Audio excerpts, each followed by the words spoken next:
Nós estamos com 8 horas e 7 minutos. Estamos chegando nesta quinta-feira, 16 de março. Temperatura já está na faixa de 26 graus, pelo menos aqui no estúdio. Chegando para mais um Tecnologia, o caminho para o sucesso.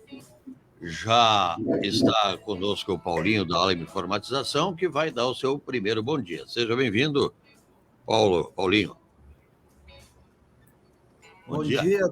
Bom dia a todos os nossos fiéis ouvintes urbanos, rurais, aquáticos, cibernéticos, trancados e todos que nos escutam e dão o prazer das quintas-feiras de conversar conosco sobre tecnologia e afins, né? Então, bom dia a todos os nossos ouvintes, colegas de programa. O Átila da Benete, que já está conosco. Seja bem-vindo, Átila. Bom dia. Bom dia. Bom dia aos colegas de programa. Bom dia aos nossos ouvintes, a nossa fantástica turma da quinta-feira, né, que nos acompanha já há um bom tempo, né? Desejando a todos um bom programa, uma excelente quinta-feira e que chova um pouquinho mais, né? Já que o tempo está meio armado, assim, que nos ajude e venha um pouquinho mais de chuva. Vamos ver o que o Paulinho tem aí para nós. Isso, daqui a pouquinho. Vou dar um bom dia para o Mauro, que estava conosco, acho que vai voltar aqui em cima, as consultorias, estamos te esperando, e o Pedrinho da Comac. E o tempo, Paulinho? Enquanto isso, vamos falar do tempo, o que vem por aí nessa semana? Muito bem, a semana passada nós existia, né? Nós fomos até a quinta-feira, daí depois paramos porque as coisas não às vezes não ajudavam, mas pelo menos ele veio, né? Ontem ele veio uma chuva e para hoje também ele ainda tem uma precipitação de 4 milímetros, mais ou menos. Temperatura atual de 23 graus e a máxima deve chegar a 29 hoje. Amanhã, sexta-feira, dia 17, também um dia nublado, com possibilidade de precipitação, 2 milímetros, e a temperatura entre 24 e 30 graus. Sábado, também 13,5 de precipitação, milímetros e meio, e temperatura 23 graus a 29 de máxima. Aí depois, já a semana que vem, ele já dá uma volta ao sol, 23 e 33 no domingo, segunda, 24 de mínima e 35, depois 24 e 34, 23 e 32, então ele vai ficar nessa casa aí da temperatura aí, chegando no máximo, durante todas as próximas semanas, no máximo em 35 graus e o mínimo de 23 graus. Então, o que tem de chuva é entre hoje e amanhã e marca pouco, tomara que esteja errado. Pois é. Que vem um pouco mais, né? Vem um pouco mais. Já conosco, pelo menos estou visualizando aqui, Mauro Musviec. Seja bem-vindo, Mauro. Bom dia. Alô, seu Mauro Musviec. Bom dia. Oi, Mauro. Bom dia a todos. Ouvintes. Oi. Está me escutando? Eu estou, mas a tua conexão está muito complicada. Está baixinho. É, muito. Pode falar. Pois é, agora... Oi, eu vou botar um microfone aí para vocês. Né? Eu estou escutando bem vocês. Vocês não estão me escutando? Sim, tá perfeito. Fale, Mauro. Tá bom. Bom dia aos ouvintes, bom dia a todos da mesa. Estamos aí começando mais um programa. O Bruno continua aí no Rio Grande do Norte. Então, venho aqui, a geração velha, um pouco da geração nova, para participar de um programa de tecnologia, certo? Certo. Aqui da faixa uma determinada idade, viver a geração da gente e parte da geração nova. Tá? Com muita surpresa, dessa geração nova, que a gente pode bater nesse programa. Tá certo, Mauro. Átila, eu queria abrir o programa falando sobre um tema bastante preocupante que a gente já vem percebendo há bastante tempo. Inclusive, ontem eu ia te ligar lá do canal 95.1, e sempre quando está acontecendo essas coisas que mexem com a vida das pessoas, a gente sempre aguarda um pouco até pela definição do que vai acontecer na área de tecnologia. O que está acontecendo, Átila? Agora houve uma debandada, desemprego por causa do que está acontecendo lá com as grandes redes sociais. Isso é uma nova mudança? O que realmente está acontecendo de fundo, Átila? Olha, isso aí é uma mudança, de novo, de comportamento, né? A questão de mais ou menos 40 dias, 50 dias atrás, a Meta demitiu quase 10 mil funcionários e na segunda ou na terça-feira dessa semana anunciou a demissão de mais 10 mil funcionários. Isso aí... Só aqui só um atalho aqui, rapidinho. Só aqui no Brasil foi agora essa semana 100 funcionários da Meta e todos eles atingindo o projeto do metaverso. E assim, o que mostra, né? O que mostra para a gente é que essas empresas elas agem de uma forma assim um pouco, eu diria, biônica, né? Elas tentam ser empresas de real, né? No mundo real, e tentam, ao mesmo tempo, ter uma vida no mundo virtual, né? Onde muitas coisas no mundo virtual são completamente dissociadas da vida que as pessoas têm no seu dia a dia. Né? Um exemplo claro disso aí foi a Meta, né? Outro exemplo foi a Apple, a Amazon, a Google, né? Isso só para falar nos grandes players, né?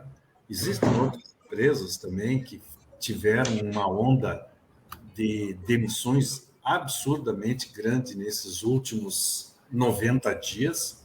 Né? Elas começaram ali pelo meados de dezembro, né? E continuam até hoje. Um dos motivos é que durante a pandemia, né, devido a muitas narrativas, essas empresas se submeteram a ondas de narrativas muito grande, onde colocaram um número absurdo de colaboradores trabalhando remotamente, né? Algumas delas chegaram a ter um inchaço de 22% a 25%, que é o caso da Meta, né? E agora, com a vida se normalizando pós-pandemia, essas empresas elas estão no país onde existe uma competitividade muito grande, que é os Estados Unidos. Essas empresas elas têm que gerar lucro para os seus acionistas, né? E os acionistas não querem mais saber desse papinho onde as pessoas querem trabalhar 4 dias por semana, querem dias de trabalho, jornadas de trabalho de 5 horas, né? Isso aí é muito, muito interessante para ONGs, para empresas que não têm fins lucrativos, não num país onde a marca registrada é a produtividade, né? Embora os Estados Unidos tenha perdido boa parte da sua competitividade com a China por causa da produção, e aí é outra coisa que nós não vamos entrar no assunto nesse momento, mas elas têm que dar em lucro. Essa é a grande vantagem. Elas têm que dar em lucro. Essas empresas, elas estavam indo para a bancarrota, todas elas, todas. Inevitavelmente, elas teriam problemas muito sérios e seus acionistas lá literalmente mandam nas empresas, né? Os conselhos dessas empresas têm que se reportarem, sim, aos seus acionistas. E eles exigiram que elas fossem enxugadas novamente e se tornassem competitivas, e não agissem da forma como estavam agindo, que eram verdadeiros cabides de empregos, só que não montados por uma administração pública, por políticos, mas sim pelos próprios gestores das empresas. E isso aí teve que acabar. E, na realidade, a única empresa, vejam bem, hein? A única empresa que vocês não escutaram até o momento que teve um número assim absurdo de demissões é a Tesla. Por que seria? Elon Musk não entrou nessas narrativas, né? Não é à toa que ele é o homem mais rico do mundo. Ele simplesmente continuou tocando o barquinho dele, trabalhando do jeito que sempre trabalhou, e a Tesla, em alguns momentos, oscilou bastante, mas oscilou pelo mercado e não por ações temerárias, né? E essas empresas agora têm que literalmente voltar a serem lucrativas. É o que exige os conselhos e os acionistas dessas empresas. Por isso, esse grande número de demissões. E essa onda demissional, acredita-se que ela vai perdurar durante o ano inteiro, este ano de 23. Ela não acaba agora. Tem muitas empresas que, por questões que ficaria muito ruim para elas, né? Questões mesmo demitindo e dizendo o porquê, essas demissões não caem bem no mercado consumidor, no mercado consumidor, né? Os consumidores não veem isso com bons olhos, né? Acham que as empresas estão passando por dificuldades financeiras. Na realidade, elas viriam a passar por dificuldades financeiras se mantivessem esses contingentes imensos de pessoas trabalhando remotamente e algumas horas por dia só. Esse é o motivo fundamental. Não existe outro, e por mais que a gente queira achar outros motivos, os motivos reais são esses. Seu Pedro, bom dia. Bom dia, Pérez, bom dia aos nossos colegas de programa, bom dia a todos os nossos ouvintes. Tivemos um pequeno delay aí, mas estamos presentes aqui e já aproveito e comento, o Átio agora falou que a única empresa que não demitiu em grande escala foi a Tesla. Até o Elon Musk demitiu quando assumiu o Twitter, admitiu um monte de gente, mas isso é normal. Aí outro motivo, empresa, né? Outro motivo, é normal quando tu assume uma empresa e tu vai colocar o teu pessoal por lá. É bem assim a coisa, né? Então, foi exatamente isso que aconteceu com o Twitter, aí sob a gestão do Elon Musk. Mas, realmente, essas empresas começaram a passar alguma dificuldade. A Microsoft é uma empresa que já tinha, antes mesmo da pandemia, uma certa liberdade para o funcionário trabalhar, o horário, ele meio que escolhia os seus horários de trabalho, né? Então, as coisas aos poucos vão se acomodando. Tomara. Diga, Mauro. Diga, Mauro. Deixa eu colocar uma situação aí que foi falada da demissão. É o sistema cascata. Isso aí que é o que acontece em qualquer empresa. É o sistema cascata quando tu começa a demitir a ponta mais fraca. A ponta mais forte de qualquer empresa é o suporte que ela tem de bancos. Veja bem, hoje os bancos, vou mencionar um banco que estourou do Vale do Silício, que é o SVB. fundado em 83, foi bem na data que o Bruno nasceu. Tá? O que esse banco tinha finalidade? Tudo com investidores no Vale do Silício. Em aplicação em quê? Em aplicação em TI, em aplicação de toda a evolução que a gente está tendo aí. O que aconteceu com esse banco? Com juros baratos, ele começou a desvirtuar sua finalidade. Então, ele começou a investir financiando empresas para imóveis, empresas para fazer suas infraestrutura, e esqueceu, tá, que ele tinha, que a finalidade dele no Vale do Silício era desenvolver em todo o mundo, como é o americano, investimento em TI.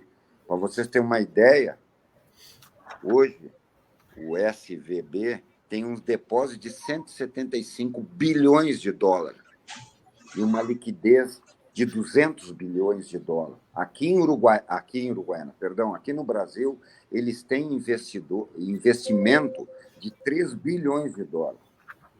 Quem é que se beneficiou nessas empresas aí do SVB? Quem se beneficiou foi a Apple, a Google, que estava criado para esse fim. No momento que eles começaram a desvirtuar, inclusive em Bitcoin, eles abriram uma linha para aplicar em Bitcoin. Eu fui vítima EletroOeste disso aí. Vítima não, porque eu não aceitei. O mínimo para te pegar um financiamento aqui no Brasil, do SVB, era $1 milhão. Desses $1 milhão, tu tinha que aplicar 30% em Bitcoin. Tá? Eu disse para o Bruno, não, eu não vou fazer isso porque vão me liberar $700 mil e $300 mil vão aplicar em Bitcoin.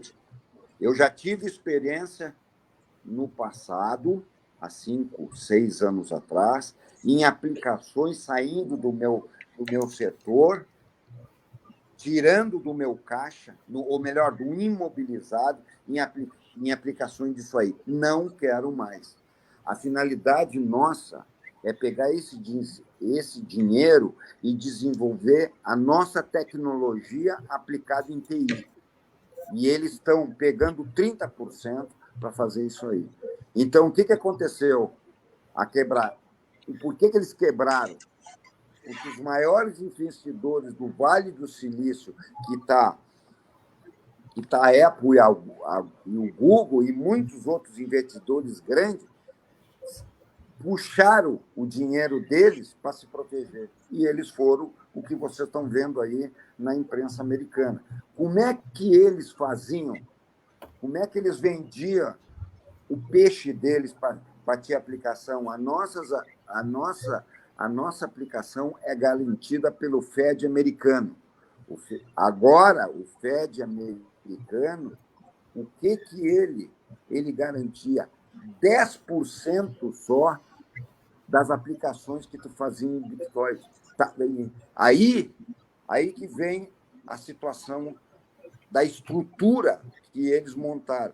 Quer dizer, parece que isso aí é conto de fadas, que parece que quando tu é enganado no Brasil, o brasileiro é malandro, é o brasileiro. E isso que está acontecendo nos Estados Unidos.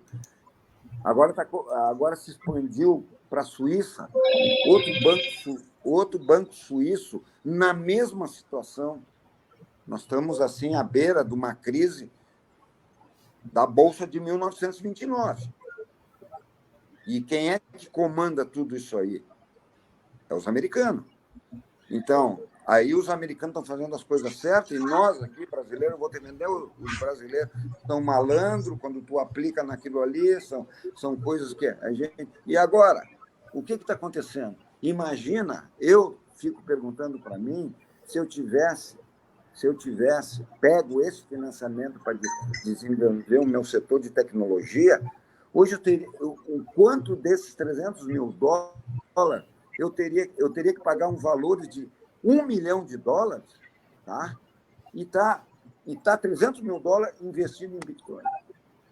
Então, não é... O que eu quero dizer assim, ó, que isso aí, esses dinheiro aí, por que eles explodiram? Porque eles estavam me oferecendo juros barato, porém os juros dos Estados Unidos está mais caro que o juro anual do brasileiro.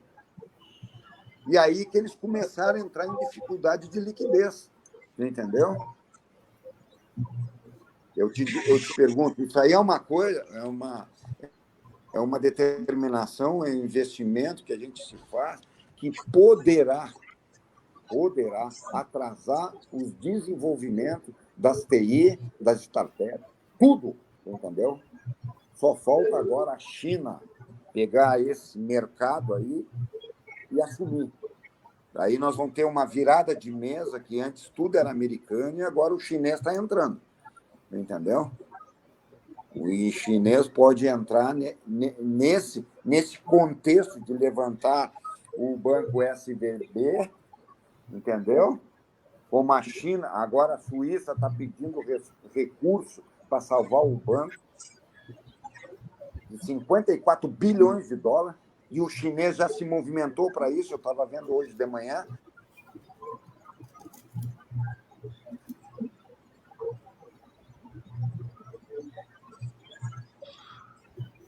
Tá ruim a conexão. Tá ruim a conexão. A meta, as demissões da Meta...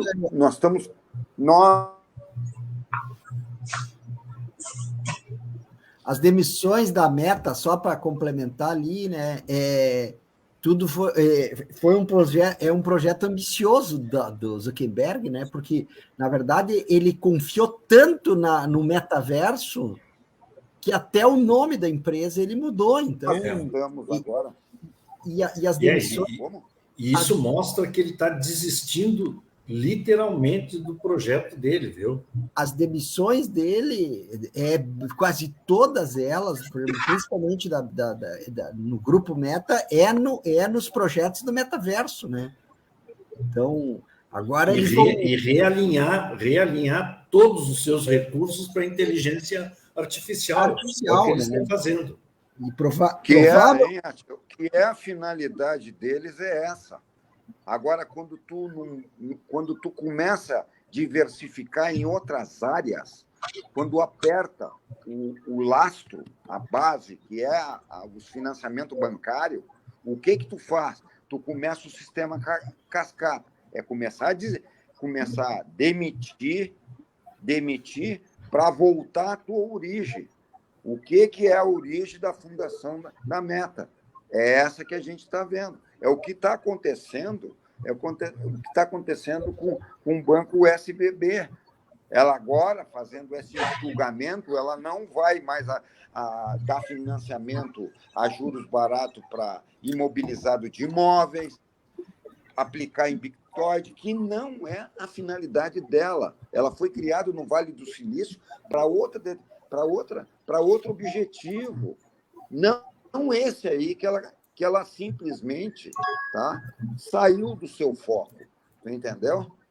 E aí está colocando em xeque, por exemplo, o quê? As empresas todas de TI, startup e tudo mais. Esse é o cuidado quando os bancos que têm lastro, eles se fazem de lastro por qualquer empresa e tu tem que ter um lastro bancário para te criar, porque é muito caro investimento que tu não tenha lastros bancários, tu entendeu?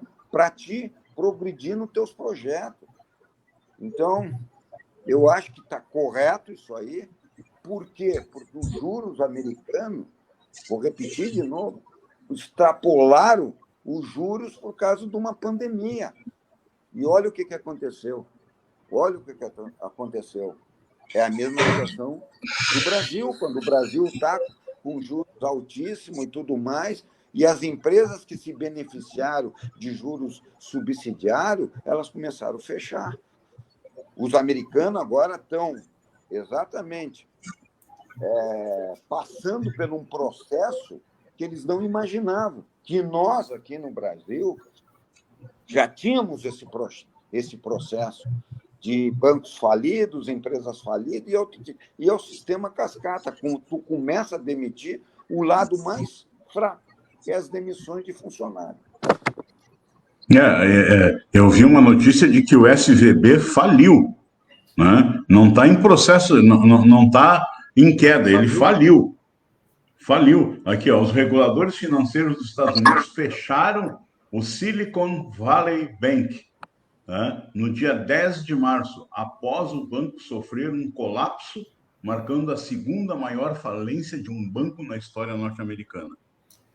Pedro, e um dos motivos da falência deles é porque eles suportavam essas grandes empresas de tecnologia. E o esvaziamento dessas empresas fez com que houvesse um total descrédito nesse banco, né? E aí foi que, tanto é que as pessoas não podem, tanto física quanto jurídicas, não podem ter saques maiores que $250 mil. Agora, né, Átio? Agora, sim, nesse momento. Quando ela começou a dar sinal, quem é que retirou as quantias valiosas do banco? Os empresários, a Google, a Apple, tudo locado no Vale do Silício. Esses aí tiraram quase 50% do investimento que o banco tinha, desses $175 bilhões. Quer dizer, agora eles limitaram para aqueles pequenos empresários. Esse filme todos nós já vimos. No passado, a gente sempre dizia assim, a gente tem que ter um olheiro dentro do Brasil, dentro da economia, que assopre para a gente, olha, vai estourar a firma lá, que a gente ia lá e sacava tudo. A gente tem que ter isso. Vou te dizer a época do Delfim Neto. Isso foi muito comentado, entendeu? Quantos anos faz isso? E agora, quando tu entra em colapso financeiro, tu não vai imaginar que é uma empresa americana, porque eles são um exemplo para o mundo de tudo que gera lá dá certo, e acredito que sim, eles sabem investir, mas atrás deles tem um lastro financeiro, senão tu não investe em nada. Tu não pega dinheiro do teu caixa pelo investimento do teu caixa para fazer coisas monstruosas. Não existe isso. Eu sei que eu passei por esse processo.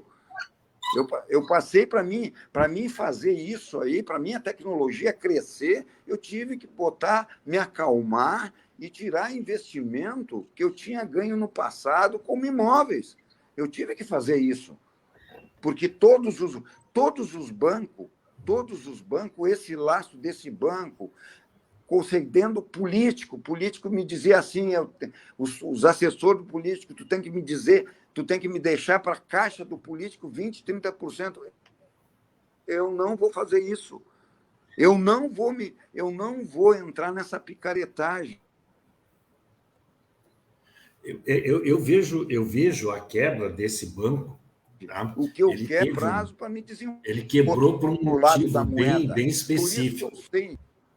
O Banco Central americano ele elevou as taxas de juros para combater a inflação nos Estados Unidos, que é uma inflação terrível. E não só nos Estados Unidos. Na Europa toda está com uma inflação muito difícil dela ceder, né? Então, o que acontece? Com a elevação das taxas de juros para combater a inflação, né? Investimentos de risco, né, costumam ter um retorno mais alto. Ou seja, os títulos da dívida do governo americano estavam pagando mais para os investidores, né, com muito menos risco. E eles migraram para uma renda fixa, outro tipo de dinheiro com outro ganho, né, deixando de lado, né, esses maiores riscos. Por quê? Porque, por causa da inflação. Né? E com a fonte de recursos secando, que eram os dinheiros dos títulos da dívida, né? As startups foram forçadas a tirar o dinheiro que tinham nesse banco. E aí quebrou. Agora, não é só esse banco. Não é só por causa das startups. Outros bancos dos Estados Unidos podem não ter um colapso tão rápido e tão fulminante como o Silicon Valley. Mas podem ter também porque dinheiro da dívida pública não está sendo mais tão atrativo por causa do risco.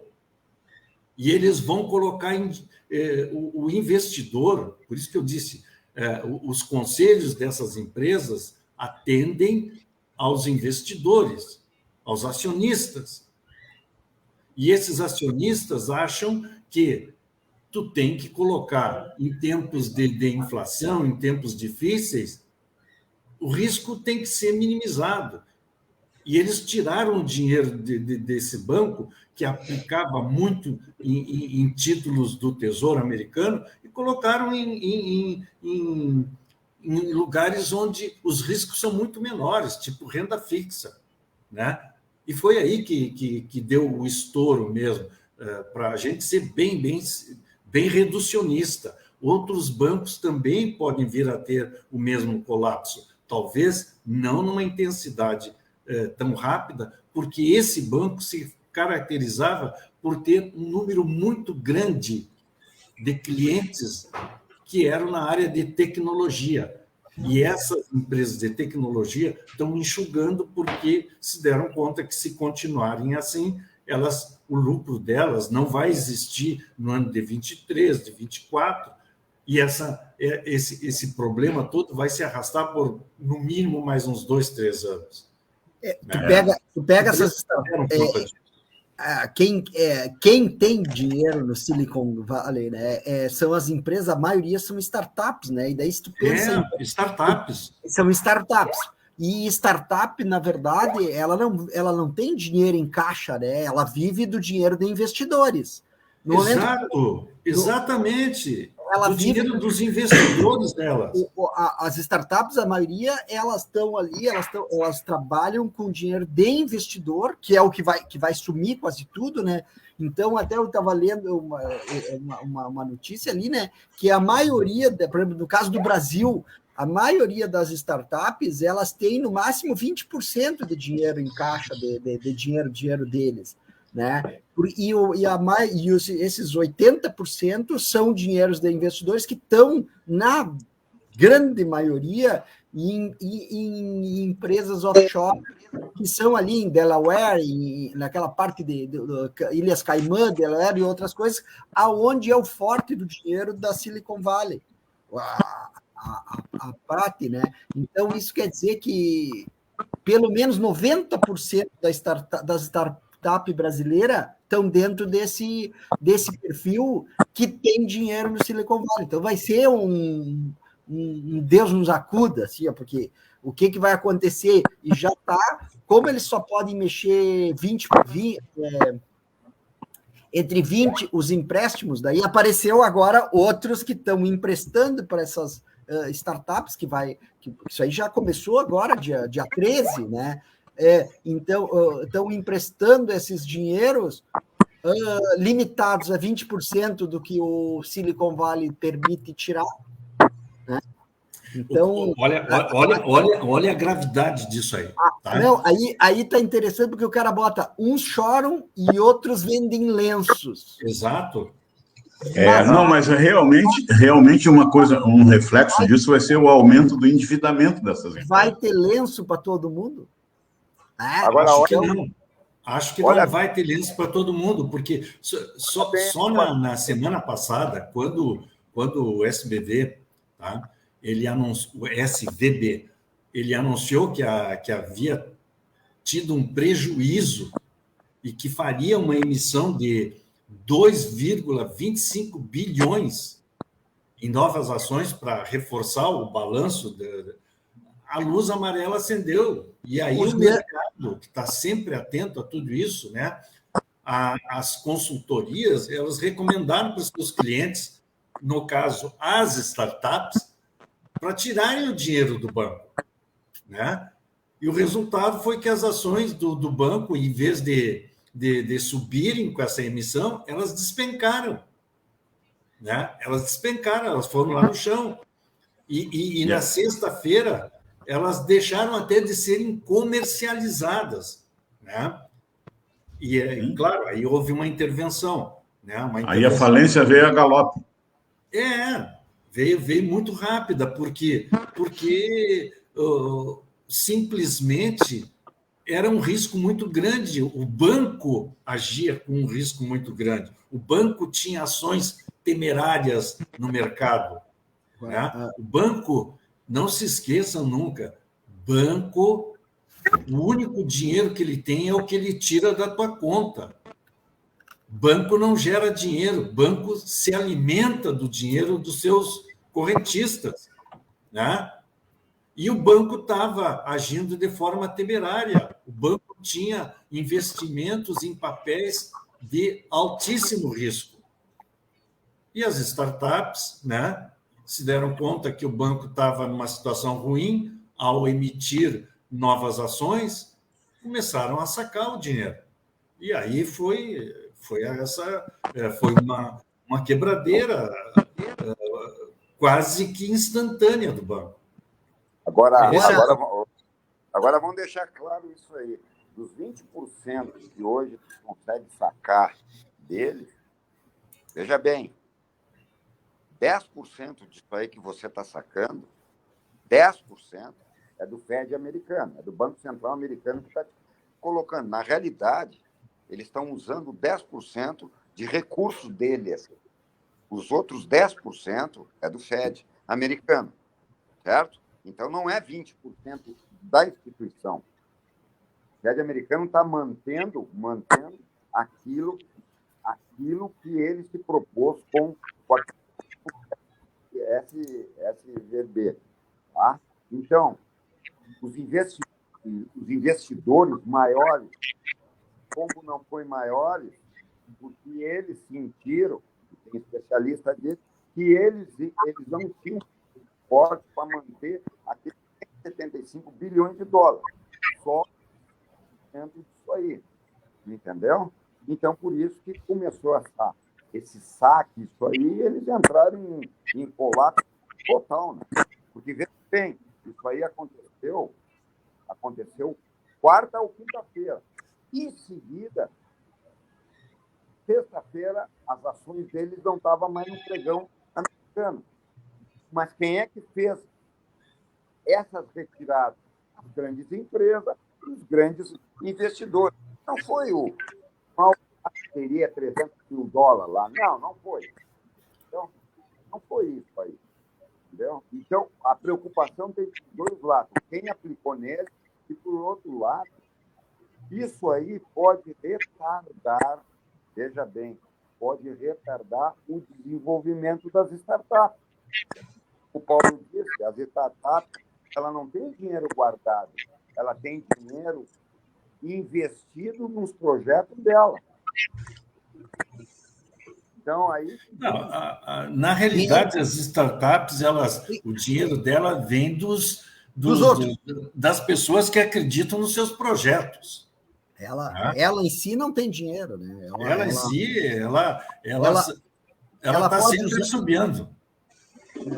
Agora, na próxima semana, isso aí vai ser interessante para ver, né? Porque nós vamos ter agora 29, 30 e 31 o segundo South Summit, que seria o 11º da South Summit Mundial e o segundo aqui no Brasil, em Porto Alegre, né? Eles têm isso aí vai refletir forte, né? Porque nós temos essa competição de startups ali, então provavelmente vai ter alguma mudança em relação a parte de investidores e coisa que vai aparecer nesse ano, né? Até esse ano ele está um pouco, eu acho que o ano passado todo mundo falou bem, foi tudo lindo, maravilhoso no South Summit, mas ele teve uma coisa gozada nesse ano, que foi, eles, como só teve elogios, esse ano eles pegaram e extrapolaram valores, né? Então, desde o começo, desde valores de ingressos, tu pega um pequeno lugar para um stand para tipo de 2x2, ele estava aí R$135 mil, né? Que no outro ano era muito menos. Então, eles aumentaram muito os valores e cresceu um pouco a parte do South Summit. E semana que vem ele já, né, na outra semana ele já começa e vamos ver os reflexos dessas quebras de Silicon Graphics Paulo, tu vê a semana que vem, daqui a uma semana, tá? Ele vai dar... Tinha investimento em todo mundo, tá? Agora, por exemplo, ontem explodiu esse banco da Suíça aí, tá? Que os chineses, eu li hoje de manhã no Jornal de Pequim, tá? Hoje de manhã eu estava lendo o Jornal de Pequim, o chinês já está fazendo um aporte de 50 bilhões de dólares para esse... Estão em negociação para esse banco suíço. Então, o banco vai se reforçar. Agora, aquilo ali é negociação de cachorro grande, né?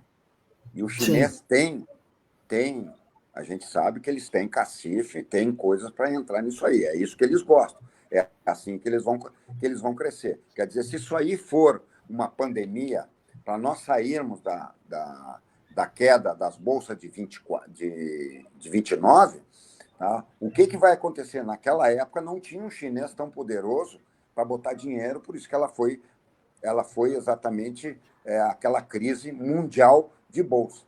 Hoje é diferente.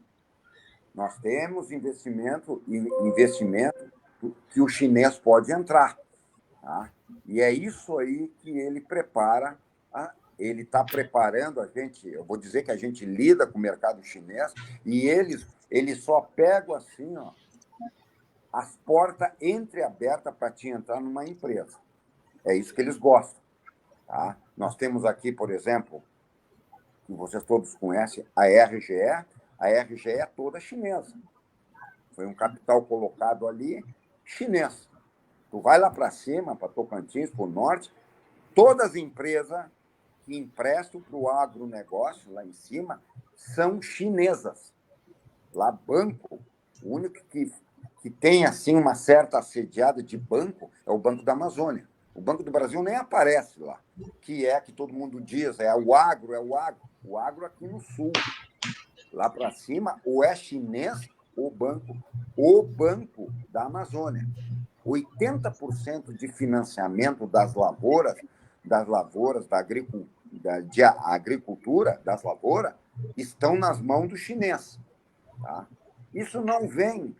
O que eu me debato, que isso aí, tá, não cai na mídia.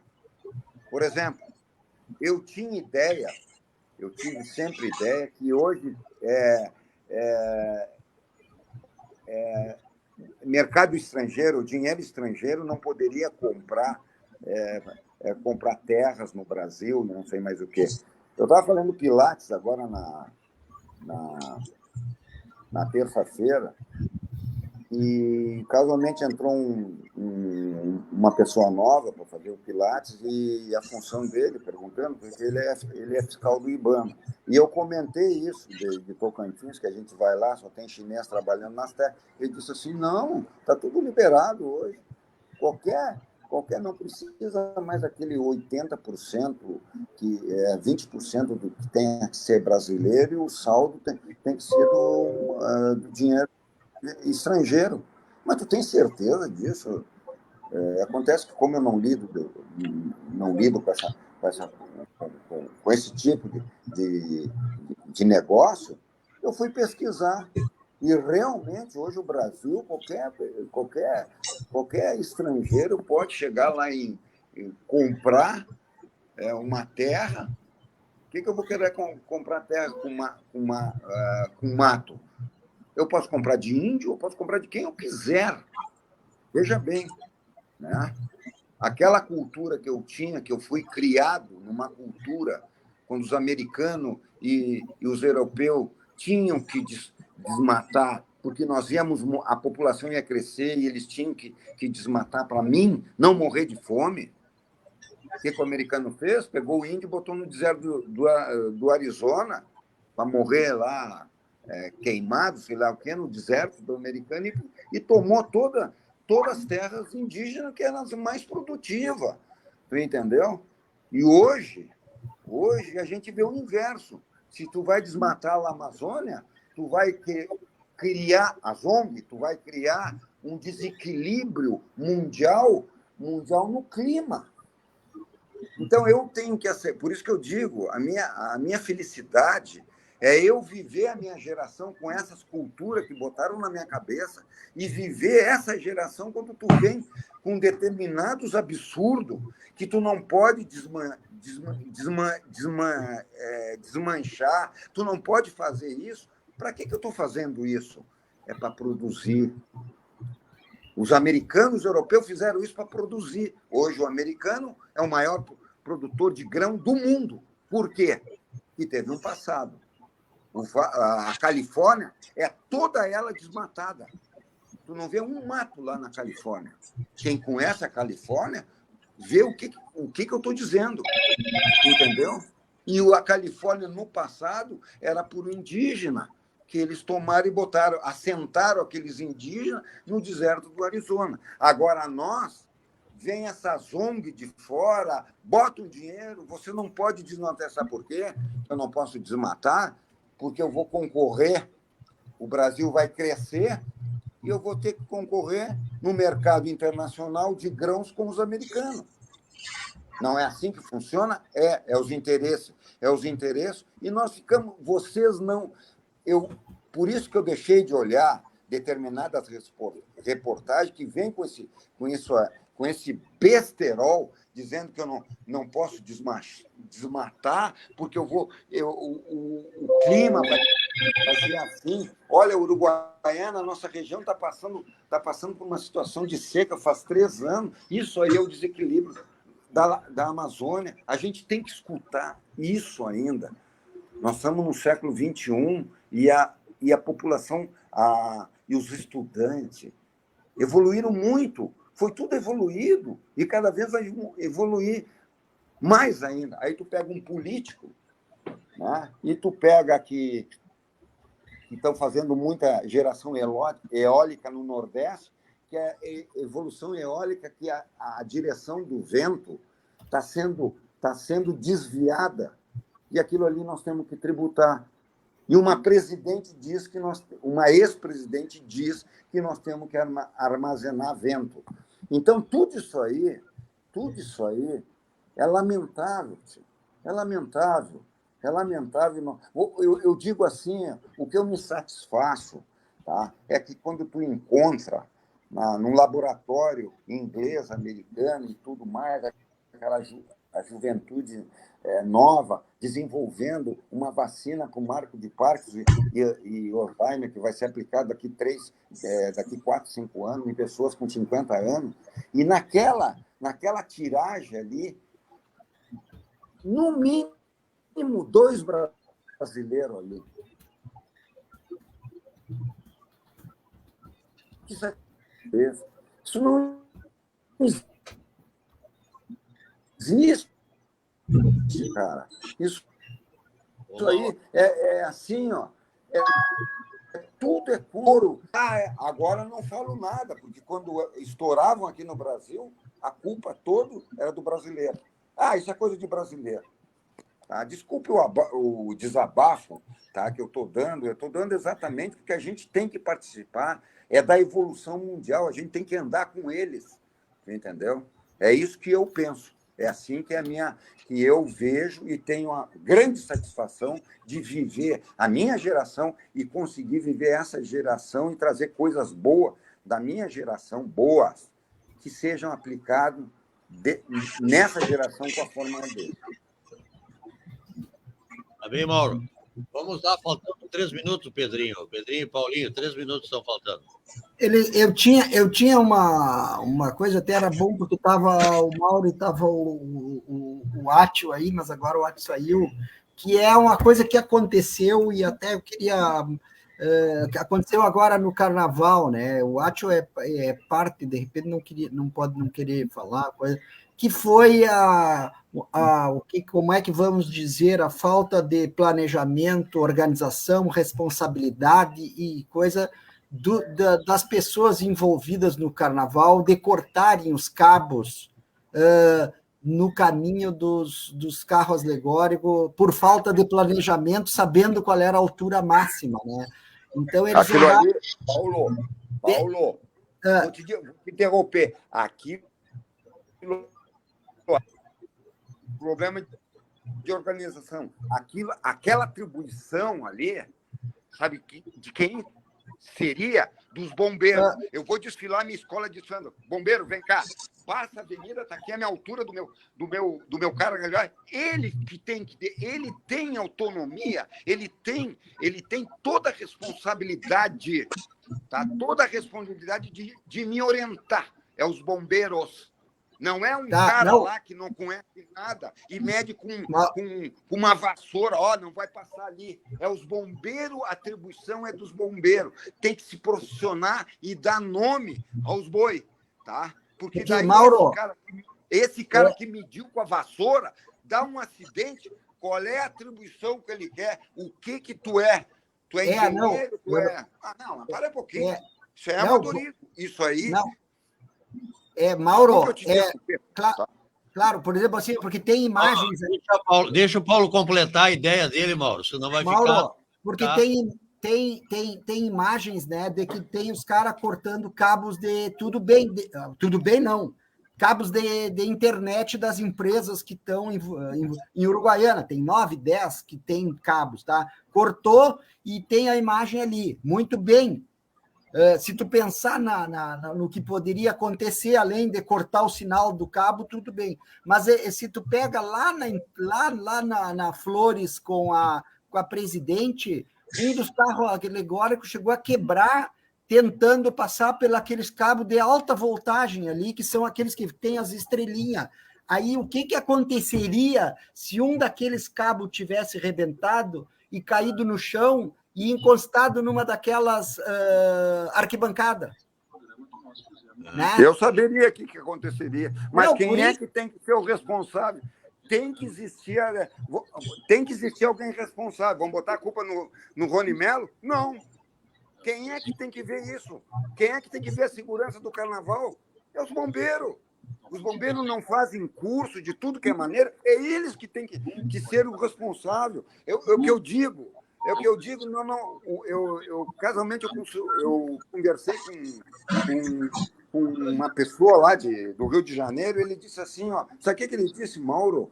Quanta gente vem lá do Rio pagando fortuna e chega aqui e encontra um amadorismo no Carnaval, esse atraso na avenida, esse problema de carro, ele me dizendo isso.